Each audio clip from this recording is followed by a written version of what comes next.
Rabies நோயால் பாதிக்கப்பட்டவர் உயிரிழந்திருக்கிறார். வேலூர் அரசு மருத்துவமனையில் அனுமதிக்கப்பட்டு சிகிச்சை பெற்று வந்த நபர் தற்போது உயிரிழந்திருக்கிறார். செய்தியாளர் மார்ட்டின் ரமேஷ் இணைகிறார். மார்ட்டின் ரமேஷ், விவரங்கள்.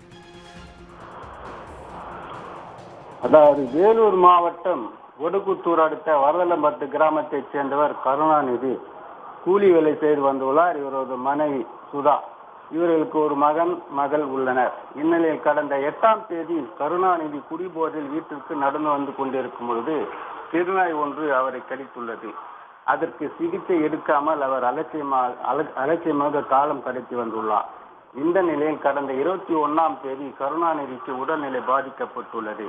மேலும் அவருக்கு நாய் கடித்த இடத்தில் வலி அதிகமாக இருப்பதால் குடும்பத்தினர் அவரை மீட்டு கடந்த 18ஆம் தேதி அணைக்கட்டு அரசு மருத்துவமனைக்கு அழைத்து சென்றுள்ளனர். அங்கு கருணாநிதியை பரிசோதனை செய்த டாக்டர்கள் ரேபிஸ் நோய் இருப்பதாக அறிகுறிகள் தென்பட்டதால் அவரை வேலூர் அரசு மருத்துவக் கல்லூரிக்கு மருத்துவமனைக்கு பரிந்துரை செய்தனர். கருணாநிதியை பரிசோதனை செய்த டாக்டர்கள் நாய் கடித்ததால் அவர் ரேபிஸ் நோயால் பாதிக்கப்பட்டுள்ளார் என்று உறுதிப்படுத்தியுள்ளனர். மேலும் இதற்காக அவருக்கு தீவிர சிகிச்சையும் அளிக்கப்பட்டு வந்துள்ளது.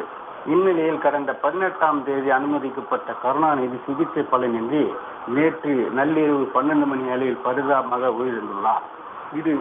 இது குறித்து தகவல் அறிந்த வேப்பங்குப்பம் இன்ஸ்பெக்டர் முத்துச்செல்வன் தலைமையிலான போலீஸ் சம்பவ இடத்திற்கு சென்று சடலத்தை கைப்பற்றி பிரேத பரிசோதனைக்காக அதே மருத்துவமனைக்கு பரிந்துரை செய்தனர்.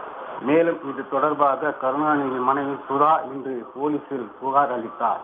அதன் பேரில் போலீசார் வழக்கு பதிந்து விசாரணை நடத்தி வருகின்றனர். விவரங்களுக்கு நன்றி மார்ட்டின் ரமேஷ். உடனுக்குடன் செய்திகளை தெரிந்து கொள்ள சன் நியூஸ் பெல் ஐகானை கிளிக் பண்ணுங்க.